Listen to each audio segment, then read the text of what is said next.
Thì kênh YouTube chính 세계가 thức của 충격에 báo và phát thanh truyền hình 빠졌습니다. điện To grow, not just 캄보디아에서 in 단 한 달 Cambodia, 만에 but Laos and 한 Myanmar. 청년 These 340명이 investments grow, 사라졌습니다. not Autopsy showed the victim 그들은 died of a heart 고수의 attack 취업을 caused 믿고 by severe 떠났지만 torture. 돌아오지 about 못했죠. 8,000 South Koreans 이보다 더 are 끔찍한 Autopsy 건 showed the victim died of a 그동안의 heart attack 출처였습니다. caused by 분노가 치솟았지만 한국은 움직이지 않았고 그들은 소리 대신 분석으로 분노 대신 전략으로 답했습니다. đưa những người bị xào 외교가 xứ trái ý 압박되고 muốn về nước. Theo người phát 정보가 ngôn của 무기가 Nội vụ 되며 Campuchia, 경제가 64 người Hàn Quốc 제재가 bị trục xuất. 되었습니다. Is political. 그리고 What we want to do 세계는 is put the 처음으로 safety and 깨닫습니다. security of Americans 진짜 강한 first. 나라란 We want to make sure that 조용히 our 세상을 war fighter 바꾸는 is 나라라는 put 것을 first. 말이죠. And we want to 이제 세계는 말합니다. 원조의 기준은 미국이 아니다. 복수가 아닌 시스템으로 정의를 설계한 나라. 그 나라는 바로 대한민국입니다. 지금부터 그 놀라운 현장 속으로 들어가 보시죠. 미국에서 날아온 충격적인 이야기. 바로 시작합니다. 그리고 지금 어디에서 시청하고 계신지 댓글로 남겨주세요. 여러분의 이야기도 듣고 싶습니다. 그 전에 잠깐 1초 만에 누를 수 있는 좋아요 버튼을 꾹 눌러주시면 영상 제작에 큰 힘이 됩니다. 그럼 바로 사연 시작하겠습니다. 패턴이 너무 완벽했습니다. 의심스러울 정도로요. 매주 같은 요일에 같은 숫자만큼 실종 신고가 들어왔어요. 캄보디아 프놈펜에서였습니다. 전부 한국인 청년이었고 전부 고수익 취업 공고를 받다고 했어요. 한 달간 330명이었습니다. 이건 우발적 사건이 아니었어요. 조직이 움직이고 있었습니다. 데이터를 파고들수록 확신이 커졌어요. 국가가 범죄에 가담하고 있다는 확신이요. 안녕하세요. 알렉스 볼튼입니다. 오랫동안 범죄 조직의 패턴을 분석해왔고 지금은 워싱턴에서 국경을 넘는 위협을 추적하고 있습니다. 그날은 새벽 4시였어요. 워싱턴의 사무실은 고요했지만 모니터만은 달랐습니다. 화면 중앙에 붉은 경고창이 떠 있었고 캄보디아 인신매매 긴급경보라는 문구가 깜빡이고 있었죠. 마우스를 움직이는 손이 무겁게 느껴졌어요. 클릭하는 순간 파일이 열렸고 숫자들이 쏟아졌습니다. 한 달간 330명 실종, 전원, 한국 국적, 연령대 20대에서 30대, 실종 경로는 모두 동일했습니다. 소셜미디어 구인 광고를 보고 프놈펜으로 입국한 뒤 연락이 끊긴 거였어요. 화면을 보는 동안 심장이 빠르게 뛰었습니다. 오랜 경력 동안 수많은 범죄를 봐왔지만 이렇게 체계적인 건 처음이었어요. 데이터를 정리하기 시작했습니다. 실종 신고 날짜를 엑셀에 입력하고 그래프로 만들었죠. 그런데 이상한 점이 보였어요. 매주 수요일마다 실종자가 급증했고 숫자는 거의 일정했습니다. 주당 평균 75명에서 85명 사이였어요. 이건 우연히 만들 수 없는 패턴이었습니다. 누군가 계획표를 짜고 실행하고 있었어요. 범죄 조직의 작품이었죠. 그런데 더 이상한 건 캄보디아 정부의 반응이었습니다. 수사 발표도 없었고 대책회의도 열리지 않았어요. 마치 아무 일도 없다는 듯이 침묵하고 있었습니다. 이게 도대체 무슨 일입니까? 다른 데이터를 찾기 시작했어요. 혹시 연결고리가 있을까 싶어서였습니다. 그러다 발견한 게 한국의 공적개발원조 자금 흐름이었어요. 지난 1년간 캄보디아로 흘러간 원조금을 추적했더니 4,300억 원이 넘었습니다. 금액 자체는 놀랍지 않았어요. 한국은 캄보디아의 주요 원조국이었으니까요. 그런데 문제는 타이밍이었습니다. 원조금이 급증한 시기와 실종자가 늘어난 시기가 정확히 겹쳤어요. 두 개의 그래프를 화면에 나란히 띄워놓고 비교하는 순간 등골이 서늘해졌습니다. 돈이 들어가는 곳에서 사람이 사라지고 있었어요. 이건 단순한 우연이 아니었습니다. 더 파고들었어요. 원조금이 어디로 흘러갔는지 추적하기 시작했습니다. 캄보디아 재무부 보고서를 찾았고 예산 집행 내역을 뒤졌어요. 대부분은 인프라 건설과 교육 사업에 쓰였다고 나와 있었지만 이상한 항목들이 눈에 띄었습니다. 지역개발 민간 위탁, 외주업체 시설 구축 같은 모호한 표현들이었어요. 수혜업체 명단을 확인했더니 실체를 알 수 없는 회사들이 줄줄이 나왔습니다. 주소는 있었지만 건물은 없었고 대표자는 있었지만 연락처는 없었어요. 유령 회사였습니다. 그런데 더 충격적인 건 대표자 이름이었어요. 대부분이 캄보디아 고위 공직자의 친인척이었습니다. 장관의 조카, 차관의 사촌, 국회의원의 아들, 도와주려던 돈이 부패의 통로로 흘러가고 있었습니다. 며칠 뒤 뉴스가 터졌어요. 캄보디아 국경 근처에서 트럭 한 대가 검문에 걸렸고 화물칸을 열었더니 시신이 나왔다는 보도였습니다. 한국인 청년이었어요. 신원 확인 결과 2달 전 푸놈펜으로 입국한 뒤 실종 신고가 접수됐던 사람이었습니다. 뉴스 화면을 보는 동안 주먹이 떨렸어요. 330명 중 한 명이었습니다. 그는 돌아오지 못했어요. 그런데 더 분노가 치민 건 그 다음이었습니다. 캄보디아 총리가 긴급 기자회견을 열었는데 한 말이 믿기지 않았어요. 한국인들이 안전교육을 잘 받아야 한다. 개인의 부주의로 발생한 불행한 사건이라고 말했습니다. 피해자를 탓하고 있었어요. 정부의 책임은 한마디도 언급하지 않았습니다. 화면 속 총리의 표정은 오만했고 목소리는 차가웠어요. 그 순간 확신했습니다. 이건 사고가 아니라 방조였고 어쩌면 공모였다는 걸요. 키보드를 두드리기 시작했습니다. 과거 사례를 찾아봤어요. 동남아시아에서 발생한 인신매매 사건들을 검색했고 패턴을 분석했습니다. 멕시코 카르텔 사건, 동유럽 밀입국 조직, 중동 노예거래망, 수많은 범죄를 봐왔지만 이번 건 달랐어요. 규모가 컸고 조직이 치밀했으며 무엇보다 국가가 개입하고 있었습니다. 일반 범죄 조직은 정부를 피해 다니지만 이번엔 정부가 범죄자였어요. 도와준 나라에게서 칼날이 돌아왔습니다. 한국이 선의로 보낸 4,300억 원이 청년들을 가두는 감옥을 짓는 데 쓰이고 있었어요. 이게 말이 됩니까? 데이터를 더 모았습니다. 피해자 가족들의 인터뷰를 찾았어요. 한국 방송에서 보도한 영상이었습니다. 할머니 한 분이 카메라 앞에서 울고 계셨어요. 우리 손자 찾아주세요. 착한 애예요. 가족한테 돈 보내준다고 갔어요. 목소리가 떨리고 있었습니다. 다른 부모는 청와대 앞에서 1인 시위를 하고 있었어요. 제 딸 살려주세요라고 적힌 피켓을 들고 서 있었습니다. 화면을 보는 동안 가슴이 먹먹해졌어요. 숫자가 아니었습니다. 330이라는 통계가 아니라 330개의 이름이었고 330개의 가족이었어요. 누군가의 아들이고 딸이었으며 누군가의 손자이자 손녀였습니다. 화면을 끄고 창밖을 바라봤어요. 워싱턴의 새벽은 여전히 고요했지만 마음은 고요하지 않았습니다. 이런 일을 그냥 지나칠 수는 없었어요. 보고서를 작성해야 했고 상부에 보고해야 했으며 누군가는 이 사실을 알아야 했습니다. 그런데 한 가지 궁금한 게 생겼어요. 한국은 어떻게 반응할까요? 다른 나라였다면 외교적 항해 몇 번 하고 끝났을 겁니다. 말로만 유감을 표하고 실질적 조치는 없었을 거예요. 그런데 한국은 달랐습니다. 과거 사례를 봤을 때 한국은 자국민 보호에 있어서만큼은 타협하지 않았어요. 그들의 오만은 불에 기름을 부었습니다. 캄보디아 총리는 실수했어요. 건드리면 안 될 선을 넘었습니다. 커피를 한 모금 마셨어요. 식어 있었지만 상관없었습니다. 모니터를 다시 켰고 한국 뉴스를 검색하기 시작했어요. 반응이 궁금했습니다. 여론이 어떤지 정부는 뭐라고 하는지 알고 싶었어요. 예상대로 한국은 들끓고 있었습니다. 청와대 청원 게시판에는 하루 만에 50만 명이 서명했고 우리 국민을 구하라 정부는 뭐하나 같은 댓글이 쏟아지고 있었어요. 국회에서는 긴급 질의가 열렸고 야당은 정부를 압박하고 있었습니다. 분노가 들끓고 있었어요. 그런데 정부는 침묵하고 있었습니다. 공식 발표도 없었고 대응책도 나오지 않았어요. 이상했습니다. 한국 정부가 이렇게 느릴 리 없었어요. 그날 이후 한국을 주시하기 시작했습니다. 매일 아침 한국 뉴스를 확인했고 정부 발표를 추적했으며 여론의 흐름을 분석했어요. 뭔가 준비하고 있다는 느낌이 들었습니다. 침묵은 두 종류가 있어요. 포기의 침묵과 준비의 침묵입니다. 한국의 침묵은 후자였어요. 그들은 움직이지 않는 게 아니라 보이지 않게 움직이고 있었습니다.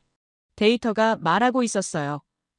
한국 외교부는 캄보디아 대사를 소환했고 국정원은 정보를 수집하고 있었으며 경찰청은 합동수사팀을 구성하고 있었습니다. 조용했지만 빠르게 움직이고 있었어요. 폭풍이 오고 있었습니다. 그리고 그건 생각보다 빨리 왔어요. 사건 발생 후 정확히 72시간 만에 한국 정부가 움직였습니다. 외교부가 긴급 브리핑을 열었고 대변인이 단호한 목소리로 발표했어요. 오늘 자정부터 캄보디아 전역에 대한 여행 금지령을 발동합니다. 현재 현지 체류 중인 국민은 즉시 귀국을 권고하며 신규 출국은 전면 제한합니다. 짧고 명확했습니다. 72시간이요. 다른 나라였다면 상황 파악 회의조차 끝내지 못했을 시간이었어요.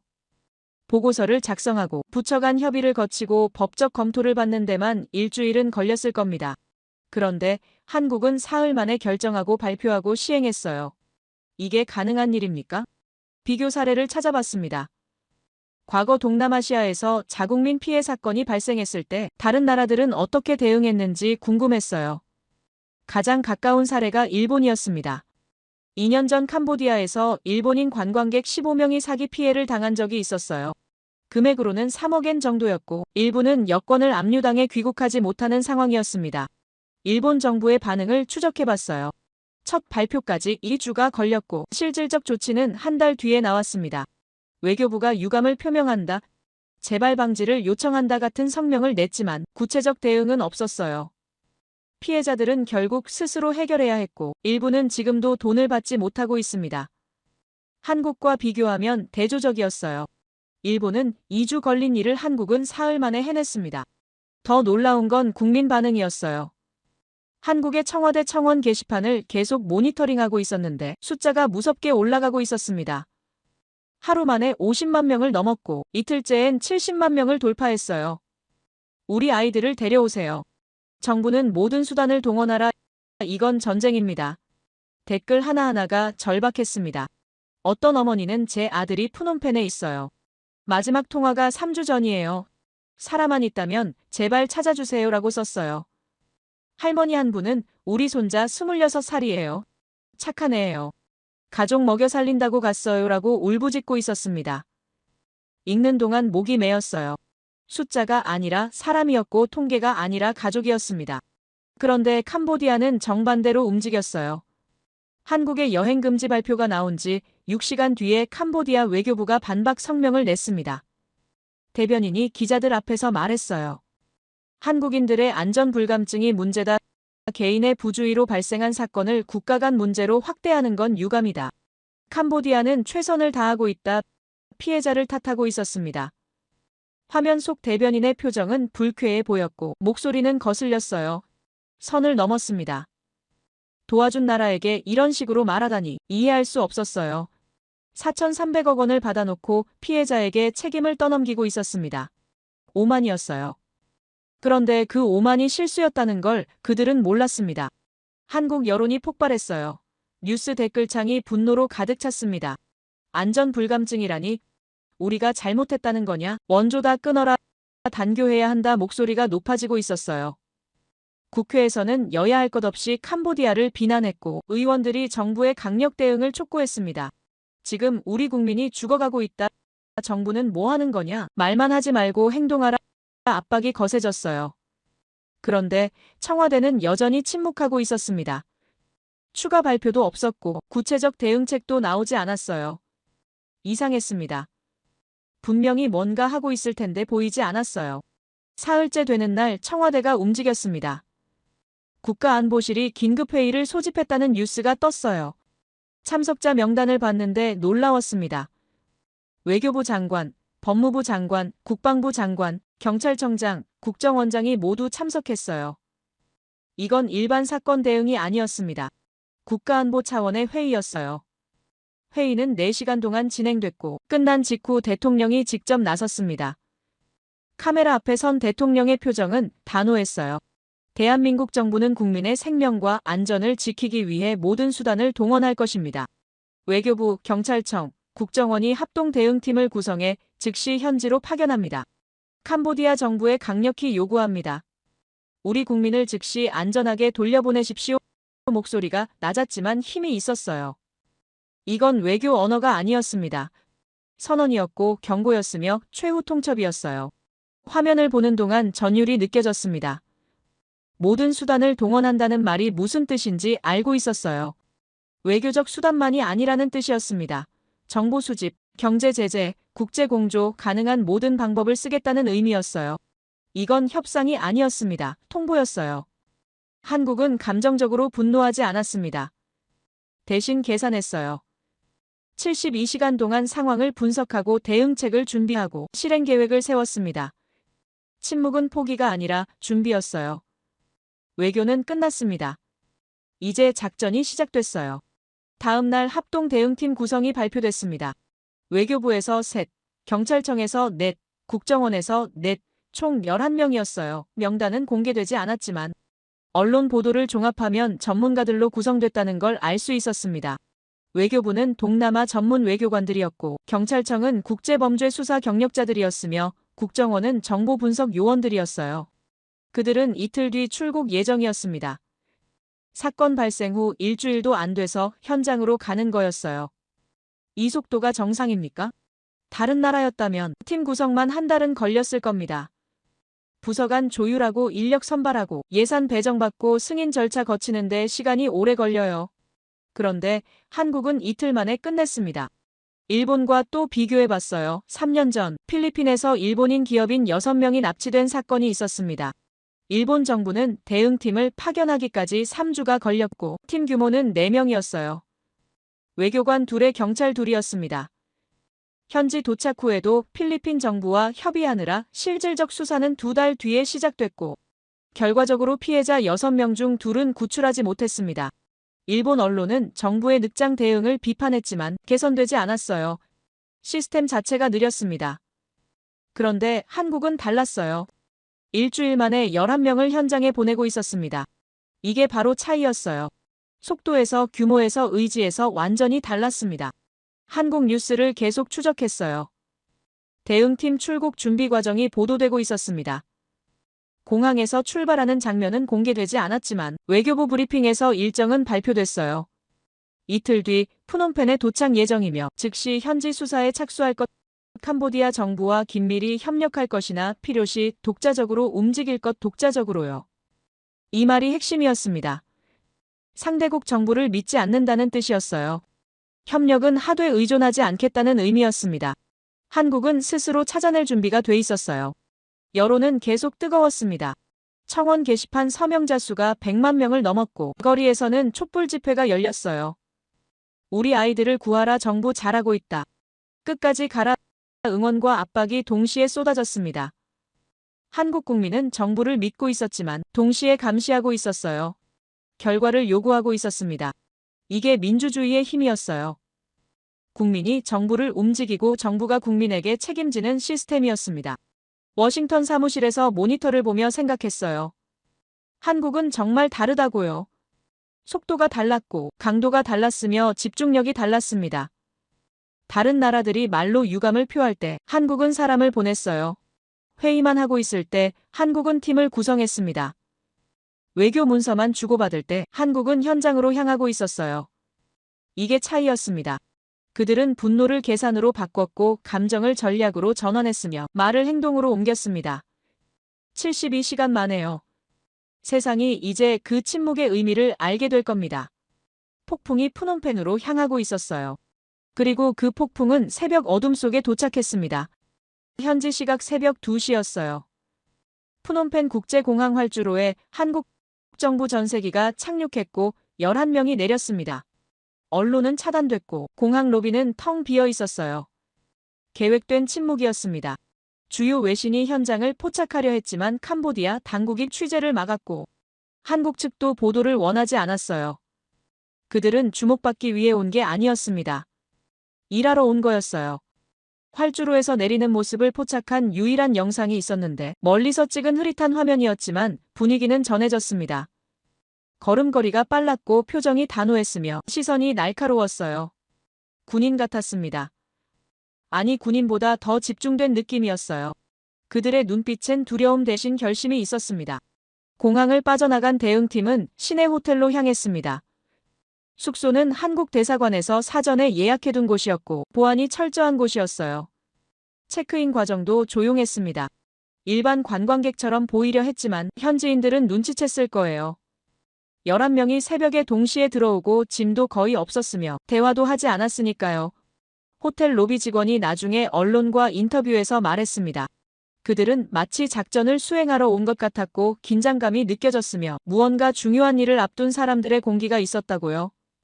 맞았습니다. 그들은 작전을 수행하러 왔어요. 다음 날 아침부터 움직임이 시작됐습니다. 외교부 팀은 캄보디아 외교부와 접촉했고 경찰청 팀은 현지 경찰청을 방문했으며 국정원 팀은 정보 수집을 시작했어요.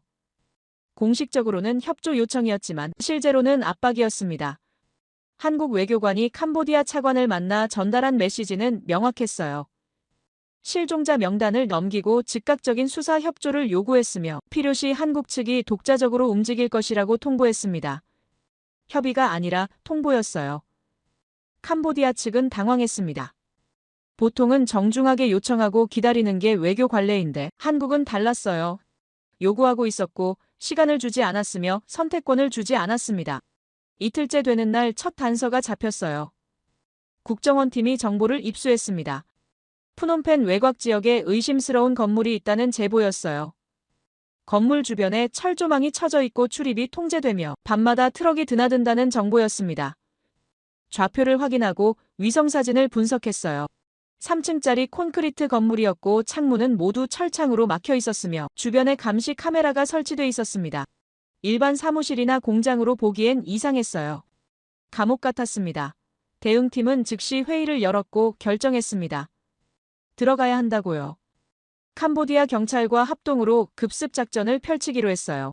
사흘째 되는 날 새벽 5시에 작전이 시행됐습니다.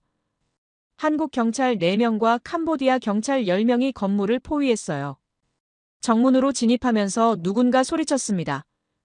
문을 열라고 경찰이라고 나오라고요. 반응이 없었어요. 문은 잠겨 있었고 안에서는 인기척만 들렸습니다. 도구를 사용해 문을 부수고 들어갔어요. 복도는 어두웠고 냄새가 고약했습니다. 사람이 오래 갇혀있던 냄새였어요. 방문을 하나씩 열기 시작했습니다. 첫 번째 방은 비어 있었고 두 번째 방도 비어 있었어요.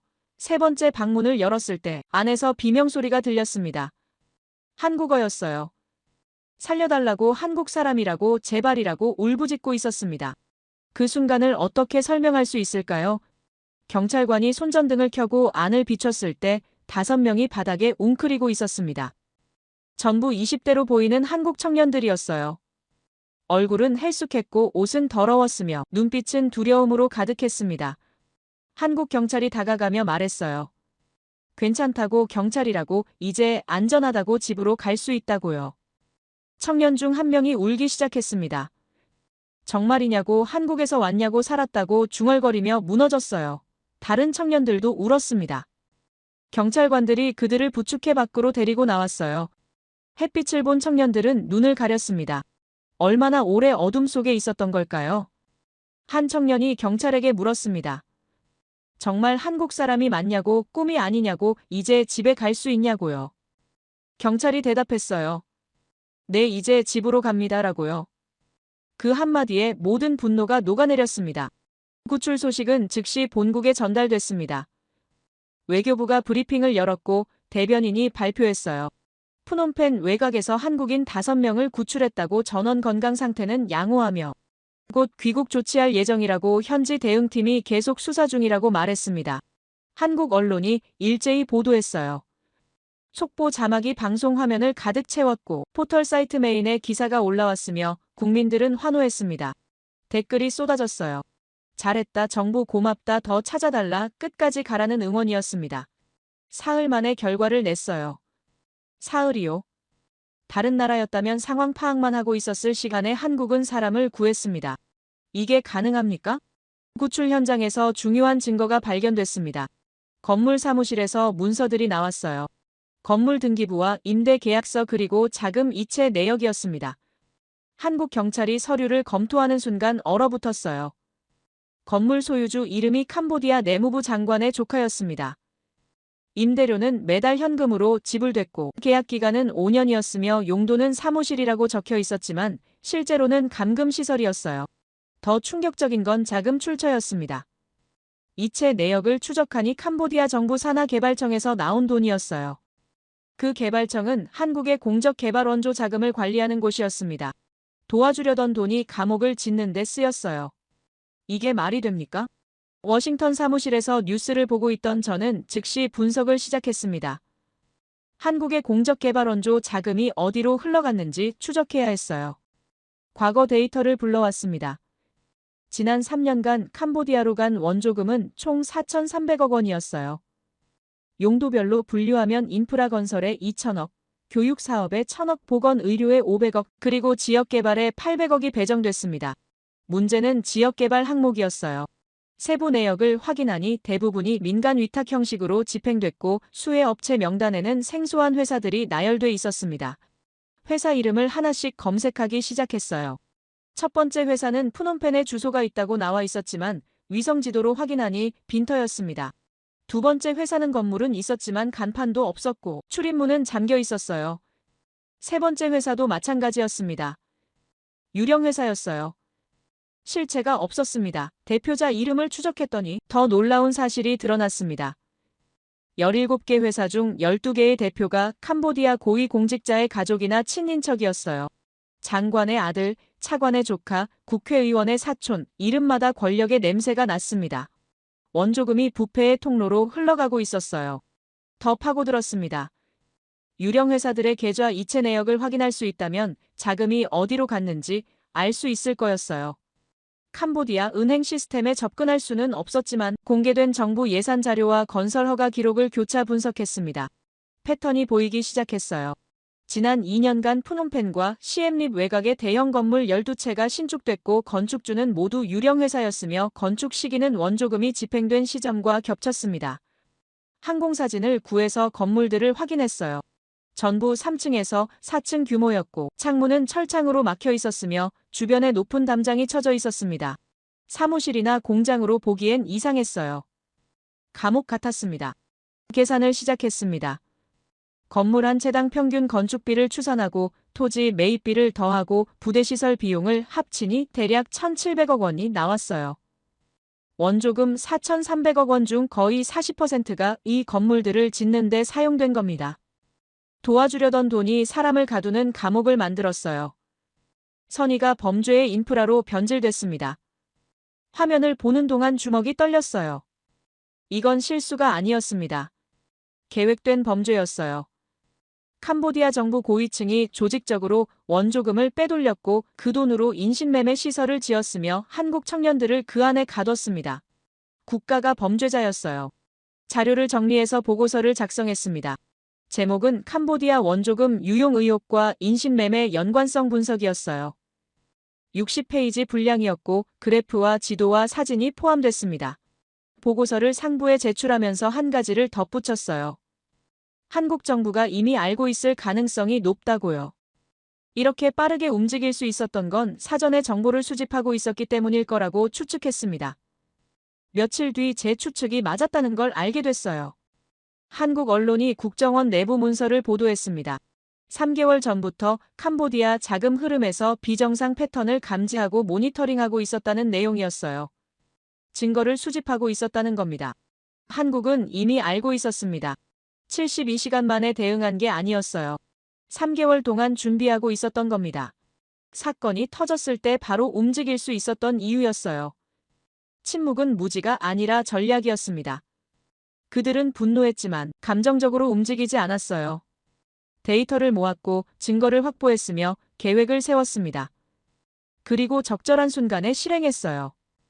이게 바로 한국의 방식이었습니다. 복수하지 않았어요. 대신 사람을 구했습니다.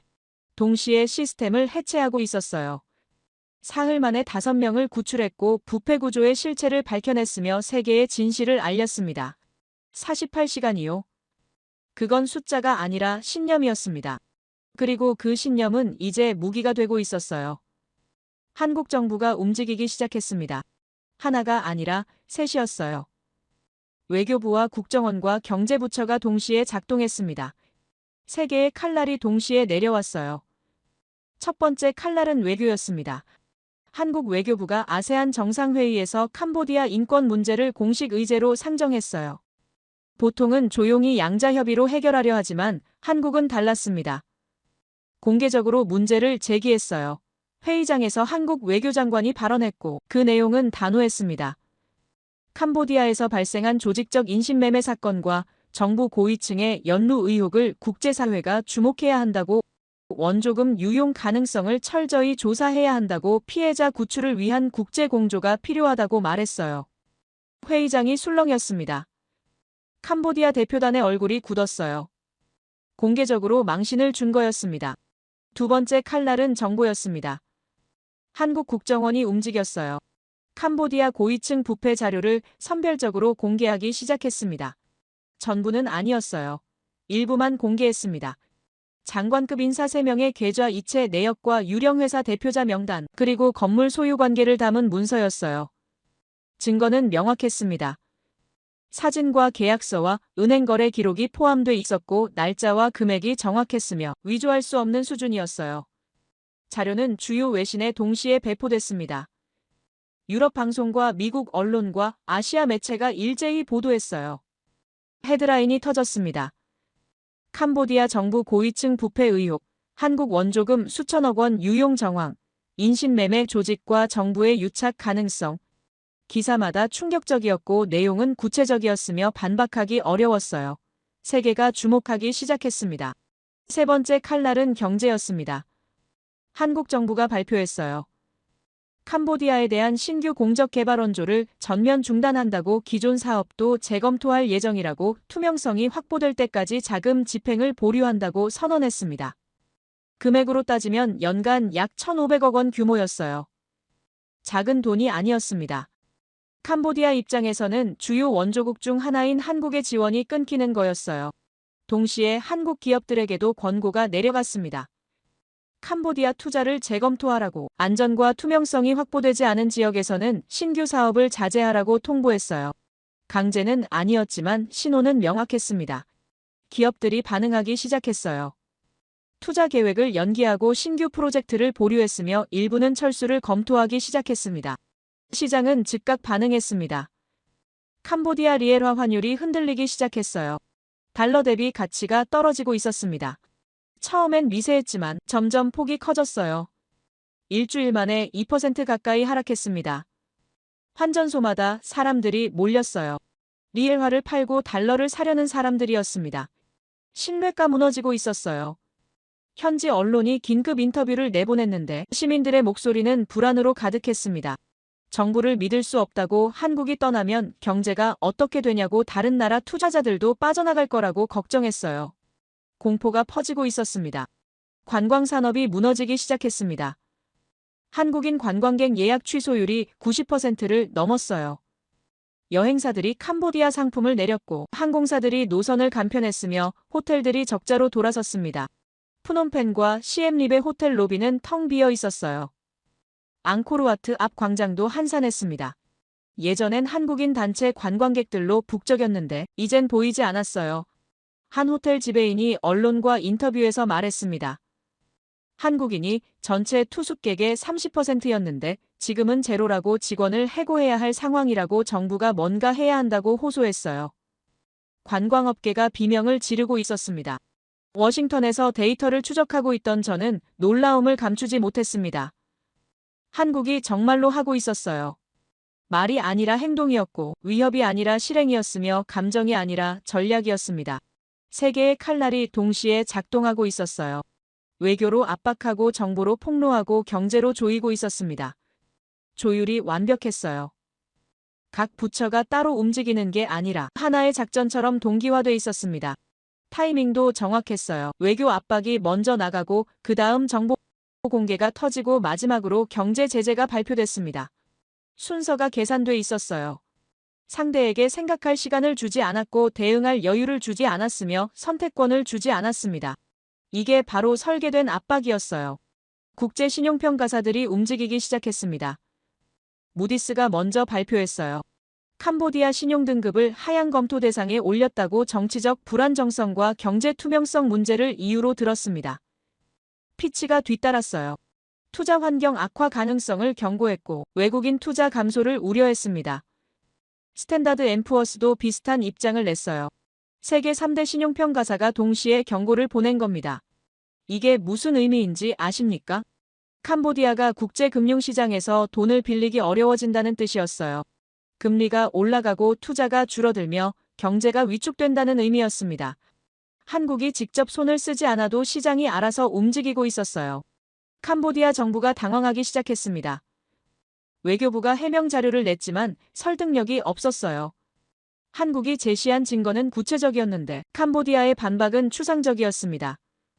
부패 의혹을 부인했지만 구체적 근거를 제시하지 못했고 인신매매 조직과 무관하다고 주장했지만 증명하지 못했으며 투명하게 조사하겠다고 약속했지만 신뢰를 얻지 못했어요. 말만 있었고 행동은 없었습니다. 언론은 정부를 압박했고 야당은 정부를 공격했으며 시민들은 정부를 의심했어요. 내부에서 균열이 시작됐습니다. 푸놈펜 시내에서 시위가 일어났습니다. 시민단체와 학생들이 거리로 나왔어요. 정부의 투명성을 요구하고 부패 척결을 외쳤으며 피해자 구출을 촉구했습니다. 피켓에는 우리 정부는 부패했다, 진실을 밝혀라, 한국에게 사과하라고 적혀 있었어요.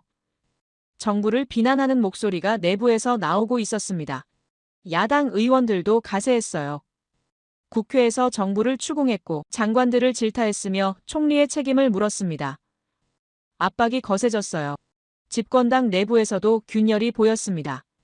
일부 의원들이 당 지도부의 반기를 들었고 정부 정책에 동조하지 않겠다고 선언했으며 독자 행보를 예고했어요. 체제가 흔들리고 있었습니다. 장관급 인사 2명이 전격 사임했습니다. 내무부 차관과 개발청 청장이었어요. 공식 이유는 개인 사정이었지만 실제로는 압박을 견디지 못한 거였습니다. 부패 의혹 대상자 명단에 이름이 올라 있었고 언론이 집요하게 추적했으며 시민들이 사퇴를 요구했어요. 버티지 못했습니다. 사임 발표 기자회견에서 그들의 표정은 초췌했고 목소리는 떨렸으며 시선은 흔들렸어요. 자신감이 사라졌습니다. 검찰이 수사에 착수한다는 발표가 나왔어요. 부패 의혹 관련자들을 조사하겠다고 철저히 진상을 규명하겠다고 책임자를 처벌하겠다고 밝혔습니다. 정부가 밀리고 있었어요. 한국은 침묵했습니다. 외교부는 추가 논평을 내지 않았고 정부는 더 이상 압박하지 않았으며 언론도 조용했어요. 하지만 시장은 계속 움직이고 있었습니다. 환율은 계속 떨어졌고 투자는 계속 빠져나갔으며 관광은 계속 무너졌어요. 한국이 소리내지 않고 움직였는데 세상이 들었습니다. 직접 때리지 않았는데 상대가 쓰러지고 있었어요. 이게 바로 경제의 힘이었고 시스템의 힘이었으며 신뢰의 힘이었습니다. 한국은 총을 쏘지 않았어요. 그런데 전쟁을 이기고 있었습니다. 데이터를 정리하며 깨달았습니다. 이건 복수가 아니라는 걸요. 한국은 캄보디아를 무너뜨리려는 게 아니었어요. 시스템을 고치려는 거였습니다. 부패를 제거하고 투명성을 확보하고 재발을 방지하려는 의도였어요. 압박의 목적이 파괴가 아니라 개선이었습니다. 증거가 있었어요. 한국 외교부가 비공개로 캄보디아 측에 제안을 보냈다는 정보를 입수했습니다. 내용은 이랬어요. 부패 관련자를 철저히 조사하고 피해자를 전원 구출하고 원조금 관리 시스템을 개선한다면 한국은 협력을 재개할 용의가 있다고 밝혔어요. 조건이 명확했습니다. 사과를 원하는 게 아니라 변화를 원하고 있었어요. 말이 아니라 행동을 요구하고 있었습니다. 워싱턴 사무실 창밖을 바라보며 생각했습니다. 한국은 정말 다르다고요. 다른 나라들은 분노하면 소리를 질러요. 언론에 성명을 내고 회의에서 비난하고 국민에게 보여주려 합니다. 그런데 실질적 타격은 없어요. 말만 있고 행동은 없습니다. 한국은 반대였어요. 소리는 작았지만 타격은 컸습니다. 감정은 절제했지만 효과는 확실했어요. 분노를 계산으로 바꿨고 복수를 전략으로 전환했으며 말을 시스템으로 구현했습니다. 이게 바로 통제된 힘이었어요. 진짜 힘은 감정이 아니라 통제라는 걸 처음으로 깨달았습니다. 주요 외신이 한국의 대응을 분석하기 시작했습니다. 유럽 방송이 특집 프로그램을 내보냈어요. 한국의 삼축 전략을 교과서적 사례라고 평가했습니다. 외교와 정보와 경제를 동시에 작동시켜 상대국을 압박하는 방식이 효과적이라고 다른 나라들도 배워야 한다고 분석했어요. 미국 싱크탱크가 보고서를 냈습니다. 한국식 대응 모델이라는 제목이었어요. 감정적 반응 대신 시스템적 접근을 택했고 단기 보복 대신 장기 개선을 목표로 했으며 일방적 압박 대신 조건부 협력을 제시했다고 평가했습니다. 세계가 한국의 방식을 주목하고 있었어요. 환율이 무너지고 있었습니다. 하지만 한국은 침묵했어요. 추가 압박도 없었고 승리 선언도 없었으며 자랑도 없었습니다. 조용히 다음 단계를 준비하고 있었어요. 구출 작전은 계속되고 있었고 증거 수집은 진행되고 있었으며 국제 공조는 강화되고 있었습니다. 일이 끝난 게 아니었어요. 이제 시작이었습니다. 목표는 명확했습니다. 330명 전원을 구출하고 부패 구조를 완전히 해체하고 재발을 원천 차단하는 거였어요. 한국은 멈추지 않을 겁니다. 끝까지 갈 거예요. 그들의 신념이 말하고 있었습니다. 끝까지 갔습니다. 한국은 정말로 끝까지 갔어요. 2주 뒤 새벽에 작전이 시작됐습니다. 이번엔 규모가 달랐어요. 한국 합동대응팀만이 아니라 태국 경찰과 베트남 공안과 라오스 수사당국까지 합류했습니다. 동남아 3개국이 한국의 요청에 응답한 거였어요. 국제공조였습니다. 목표는 12개 시설이었고 동시 급습이 계획됐으며 작전명은 귀환이었어요. 푸놈펜과 시엠립 그리고 국경 지역에 흩어진 건물들이 표적이었습니다. 각 시설마다 한국 요원 1명과 현지 경찰 5명이 배치됐고 새벽 4시에 일제히 진입하기로 했어요. 조율이 완벽했습니다. 시차 없이 동시에 움직여야 했고 정보 유출을 막아야 했으며 안전을 최우선으로 해야 했어요. 준비는 철저했고 계획은 치밀했으며 실행은 정확했습니다. 새벽 4시 정각에 작전이 개시됐습니다. 12개 지점에서 동시에 문이 부서지는 소리가 들렸어요. 경찰들이 진입했고 복도를 수색했으며 방문을 열기 시작했습니다. 첫 번째 시설에서 18명이 발견됐고 두 번째 시설에서 25명이 나왔으며 세 번째 시설에서 14명이 구출됐어요. 전부 한국인이었습니다. 20대에서 30대 청년들이었고 얼굴은 수척했지만 눈빛은 살아있었어요. 구출되는 순간 많은 이들이 울었습니다. 경찰이 다가가 한국에서 왔다고 이제 안전하다고 집으로 갈 수 있다고 알려주자 무너지는 사람들이 있었어요. 한 청년은 바닥에 주저앉아 엉엉 울었고 다른 청년은 경찰의 손을 붙잡고 감사하다고 살았다고 한국인이라서 살았다고 중얼거렸습니다. 그 말이 가슴을 뜨겁게 만들었어요. 한국인이라서 살았다는 그 한마디가요. 작전은 6시간 동안 진행됐습니다.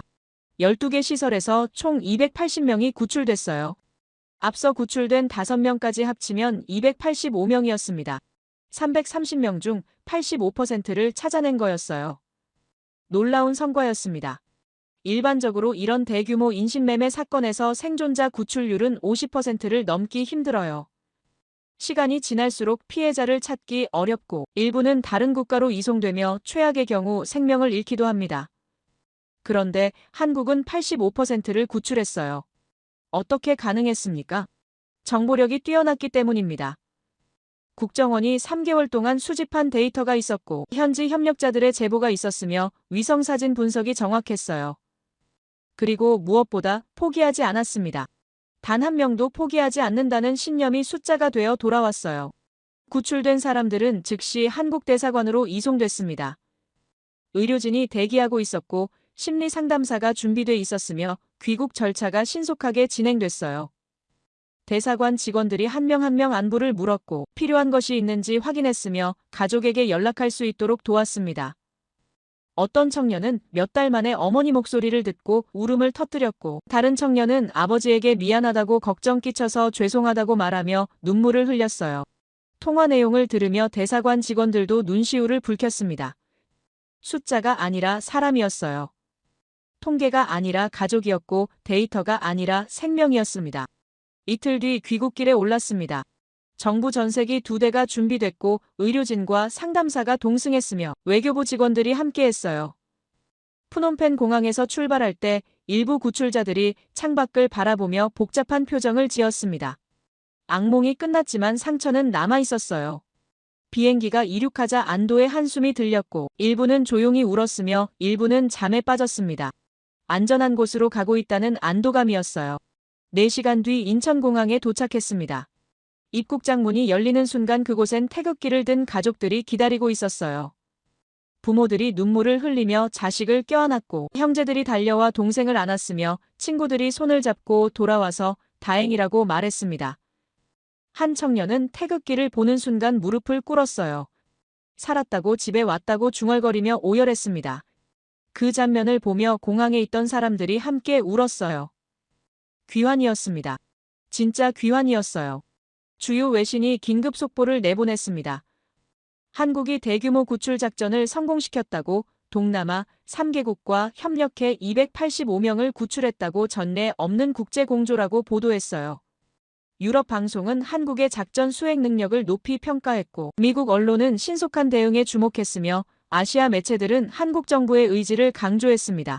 세계가 주목하고 있었어요. 한 달 만에 이뤄낸 성과였습니다. 사건 발생부터 대규모 구출까지 한 달이었어요. 다른 나라와 비교하면 놀라운 속도였습니다. 몇 년 전 필리핀에서 발생한 일본인 납치 사건은 해결까지 6개월이 걸렸고 결국 절반만 구출했어요. 싱가포르에서 발생한 중국인 인신매매 사건은 1년이 지나도 진전이 없었고 대부분 찾지 못했습니다. 그런데 한국은 한 달 만에 85%를 구출했어요. 차이가 명확했습니다. 캄보디아가 흔들리고 있었습니다. 대규모 구출 작전 성공 소식이 전해지자 현지 여론이 폭발했어요. 시민들이 거리로 나왔고 정부를 규탄했으며 책임자 처벌을 요구했습니다. 푸놈펜 중심가에서 대규모 촛불 집회가 열렸고 수천 명이 모였어요. 피켓에는 부패한 정부는 물러나라, 한국에게 사과하라, 우리의 수치를 씻어라고 적혀 있었습니다. 정부 청사 앞에서는 단식 농성이 시작됐고 야당 의원들이 동참했으며 시민단체 대표들이 성명을 발표했어요. 압박이 극에 달했습니다. 집권당 내부에서도 반발이 나왔고 일부 의원들이 당을 탈퇴했으며 장관급 인사 2명이 추가로 사임했어요. 정부가 무너지고 있었습니다. 총리가 움직일 수밖에 없었습니다. 긴급 대국민 담화를 발표하겠다고 예고했어요. 방송 시간은 저녁 8시였고 전 국민이 지켜봤습니다. 화면에 나타난 총리의 얼굴은 수척했고 표정은 무거웠으며 목소리는 떨렸어요. 그가 입을 열었습니다. 캄보디아 국민 여러분, 그리고 한국 국민 여러분께 깊이 사과드린다고 정부의 관리 소홀로 인해 한국인들이 피해를 입었다고 특히 정부 일부 인사들의 부패와 무책임이 사태를 키웠다고 인정했어요. 책임을 통감한다고 관련자들을 엄중히 처벌하겠다고 다시는 이런 일이 없도록 시스템을 개선하겠다고 약속했습니다. 그리고 한국 정부와 국민에게 진심으로 사과한다고 피해자 가족들께 용서를 구한다고 말했어요. 고개를 숙였습니다. 카메라 앞에서 고개를 숙이고 잠시 침묵했어요. 오만했던 그 목소리에 떨림이 있었습니다. 사과를 지켜본 한국 국민들의 반응은 복잡했습니다. 일부는 당연하다고 말했고 일부는 늦었다고 비판했으며 일부는 이제라도 다행이라고 안도했어요. 청와대 청원 게시판에는 사과를 받아들이자는 의견과 더 강력한 조치가 필요하다는 의견이 엇갈렸습니다. 하지만 공통된 정서가 있었어요. 우리 정부가 잘했다는 자부심이었습니다. 포기하지 않고 끝까지 국민을 찾아왔다는 신뢰였고 말이 아니라 행동으로 보여줬다는 만족이었어요. 댓글마다 감사와 자랑과 응원이 담겨 있었습니다. 한국인이라는 게 자랑스럽다고 정부를 믿는다고 끝까지 가달라고 말하고 있었어요. 캄보디아 검찰이 전격 수사에 착수했습니다. 부패 관련 용의자 47명이 소환됐고 고위 공무원 5명이 구속됐으며 인신매매 조직 핵심 인물 12명이 체포됐어요. 압수수색이 동시다발적으로 진행됐고 은행 계좌가 동결됐으며 해외 도피를 막기 위해 출국 금지 조치가 내려졌습니다. 수사는 신속했고 강도는 높았으며 범인은 광범위했어요. 언론이 실시간으로 보도했고 국민들이 환영했으며 국제사회가 주목했습니다. 캄보디아가 스스로 정화하고 있었어요. 한국의 압박이 만든 결과였습니다. 워싱턴 사무실에서 일련의 과정을 지켜보며 감탄했습니다.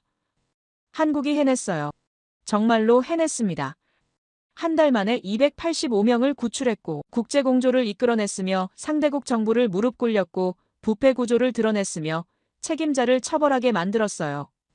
이 모든 걸 총 한 발 쏘지 않고 해냈습니다. 외교와 정보와 경제를 무기로 사용했고 인내와 전략과 신념을 방패로 삼았으며 국제협력과 국민 신뢰를 동력으로 삼았어요. 완벽했습니다. 다른 나라와 비교하면 더 명확해졌어요. 10년 전 태국에서 발생한 대만인 인신매매 사건은 정부가 소극적으로 대응했고 결국 민간단체가 나서서 일부만 구출했으며 책임자 처벌도 없었습니다. 5년 전 인도네시아에서 발생한 베트남인 노예 노동 사건은 국제사회가 압박했지만 정부가 미온적으로 반응했고 대부분 풀려나지 못했어요. 그런데 한국은 달랐습니다. 정부가 앞장섰고 국민이 지지했으며 국제사회가 협력했어요. 시스템이 작동했고 의지가 관철됐으며 결과가 나왔습니다. 데이터를 정리하며 깨달았어요. 이건 단순한 구출 작전이 아니었다는 걸요. 한국이 세계에 메시지를 보낸 겁니다.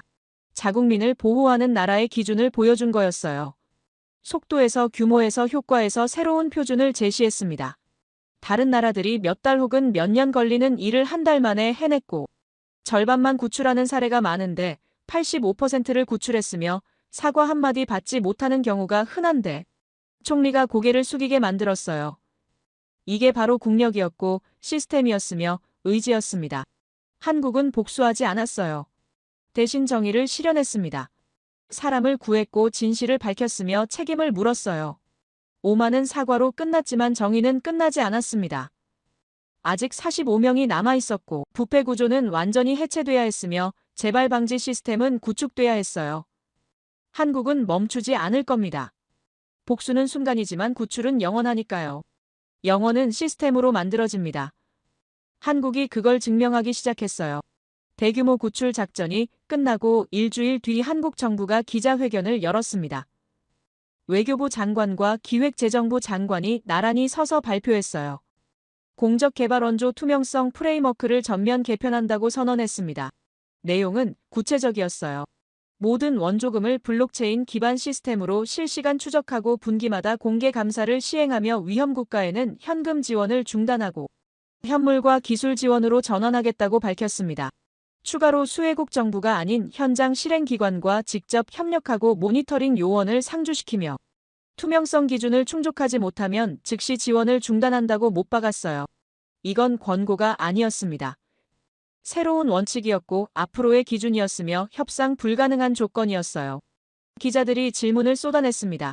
너무 강한 조건 아니냐고, 수혜국이 반발하지 않겠느냐고, 원조 규모가 줄어들 수 있지 않느냐고 물었어요. 장관이 대답했습니다. 원조의 목적은 금액이 아니라 효과이고 투명성이 확보되지 않으면 의미가 없으며 한 명의 국민이라도 피해를 입는다면 원조를 중단할 것이라고 단호하게 말했어요. 회견장이 조용해졌습니다. 이건 외교 수사가 아니었어요. 선언이었고 약속이었으며 경고였습니다. 한국은 감정적으로 반응하지 않았어요. 대신 시스템을 만들었습니다. 그들은 복수법을 발표하지 않았어요. 관리체계를 발표했습니다. 분노를 정책으로 바꿨고 사건을 제도로 전환했으며 고통을 예방 시스템으로 승화시켰어요. 국제기구들이 반응하기 시작했습니다. 세계은행이 가장 먼저 움직였어요. 개발 원조 워킹그룹 긴급회의를 소집했고 한국의 투명성 프레임워크를 의제로 상정했습니다. 회의는 이틀 동안 진행됐고 각국 대표들이 참석했어요. 한국 측이 시스템을 설명했고 블록체인 대시보드 시연을 했으며 실제 적용 사례를 공유했습니다. 참석자들의 반응은 놀라움이었어요. 실시간으로 자금 흐름을 추적할 수 있고 중간 유출을 즉시 감지할 수 있으며 수혜자까지 투명하게 확인할 수 있다는 점에 감탄했습니다. 회의 마지막 날 결론이 나왔어요. 한국 모델을 시범 프로젝트로 채택하고 관심 있는 회원국들에게 기술 이전을 지원하며 향후 국제 원조의 표준 프레임워크로 발전시키기로 합의했습니다. 세계은행이 한국의 시스템을 공식 인정한 겁니다. 경제협력개발기구도 뒤따랐습니다. 개발원조위원회가 특별 세션을 열었고 한국을 초청했어요. 발표 시간은 1시간이었지만 질의응답이 2시간 넘게 이어졌습니다. 각국 대표들이 구체적 운영 방법을 물었고 도입 가능성을 타진했으며 협력 방안을 논의했어요. 독일 대표는 유럽 원조 시스템과 연계할 수 있는지 물었고 호주 대표는 태평양 도서국 지원에 적용하고 싶다고 말했으며 캐나다 대표는 공동 모니터링 체계 구축을 제안했습니다. 한국이 답했어요. 기술은 공유할 용의가 있고 공동 플랫폼 구축도 가능하며 투명성 기준만 지켜진다면 협력하겠다고 밝혔습니다. 회의가 끝난 뒤 복도에서 여러 나라 대표들이 한국 측에 다가왔어요. 명함을 건네고 후속 미팅을 요청했으며 자국에 방문해달라고 부탁했습니다. 세계가 한국에게 배우고 싶어 했어요. 주요 외신이 특집 기사를 쏟아냈습니다. 유럽 방송이 30분짜리 다큐멘터리를 제작했어요. 제목은 K-스탠다드, 한국이 만든 새로운 원조 기준이었습니다. 프로그램은 캄보디아 사건을 다뤘고 한국의 대응 과정을 추적했으며 투명성 프레임워크를 분석했어요. 마지막에 진행자가 말했습니다. 한국은 복수하지 않았고 대신 정의를 설계했으며 그 정의가 이제 세계의 기준이 되고 있다고 평가했어요. 미국 주요 매체도 커버 스토리로 다뤘습니다. 한국식 정의, 조용하지만 강력한 변화라는 제목이었어요. 기사는 한국의 신속한 구출과 체계적 압박과 시스템 구축을 단계별로 분석했고 다른 나라들이 배워야 할 모델이라고 결론 내렸습니다. 아시아 언론들도 집중 보도했어요. 한국이 동남아시아 원조의 새 지평을 열었다고 투명성이 곧 신뢰이고 신뢰가 곧 영향력이라고 평가했습니다. 아세안이 움직였습니다. 베트남 정부가 제안했어요. 회원국 간 투명성 공동 프레임워크를 만들자고 한국의 시스템을 벤치마킹하자고 말했습니다. 태국과 인도네시아가 동의했고 말레이시아와 싱가포르가 지지했으며 필리핀이 적극 찬성했어요. 긴급회의가 소집됐고 6개국 장관들이 모였습니다. 회의 테이블에 한국 외교부 차관이 초청됐어요. 아세안 국가들이 한국에게 자문을 구한 겁니다. 차관이 설명했습니다. 블록체인 기술 구조와 모니터링 체계와 투명성 기준을 상세히 공유했어요. 각국 대표들이 메모했고 질문했으며 협력을 요청했습니다. 회의 끝에 양해각서가 체결됐어요. 영내 투명성 공동 프레임워크를 구축하고 한국 시스템을 기반으로 각국 상황에 맞게 적용하며 상호 모니터링 체계를 만들기로 합의했습니다. 배우고 싶다는 말이 들렸습니다. 한국에게서요. 이게 진짜 국력이었어요. 군사력이 아니라 시스템의 힘이었고 강압이 아니라 신뢰의 영향력이었으며 지배가 아니라 존중받는 리더십이었습니다. 시장이 반응했습니다. 글로벌 투자 기업들이 움직이기 시작했어요. 한국이 발표한 리스크 매트릭스가 새로운 실사 기준으로 자리 잡았습니다. 투자심사회의에서 한국의 투명성 등급이 참고 자료가 됐고 원조 투명성 점수가 국가 신뢰도 평가에 반영됐으며 부패 위험도가 투자 결정에 영향을 미치기 시작했어요. 돈이 움직였습니다. 투명성이 높은 국가로 자본이 몰렸고 투명성이 낮은 국가에서 자본이 빠져나갔어요. 시장에 도덕이 없다고들 하지만 투명성은 가격에 반영됐습니다. 베트남과 태국으로 투자가 증가했고 부패 지수가 높은 일부 국가에서는 투자가 감소했어요. 관광산업도 재편됐습니다. 여행사들이 안전과 투명성을 강조하기 시작했고 관광객들이 국가 선택 기준의 투명성을 고려했으며 한국인 여행 동선이 안전국가 중심으로 바뀌었어요. 돈은 투명성을 따라 움직인다는 게 증명됐습니다. 한국 정부가 마지막 발표를 했습니다. 국민안전투명성센터를 공식 출범시킨다고 선언했어요. 외교부와 국정원과 경찰청이 공동 운영하고 해외 안전 위협을 실시간 모니터링하며 원조금 투명성을 상시 관리하고 위기 발생 시 즉각 대응한다고 밝혔습니다. 사건 대응팀이 상시 운영 조직이 된 겁니다. 일회성이 아니라 지속 가능한 시스템이었어요. 현판식이 열렸고 대통령이 참석했으며 구출됐던 청년 대표 한 명이 감사 인사를 했습니다. 그가 말했어요.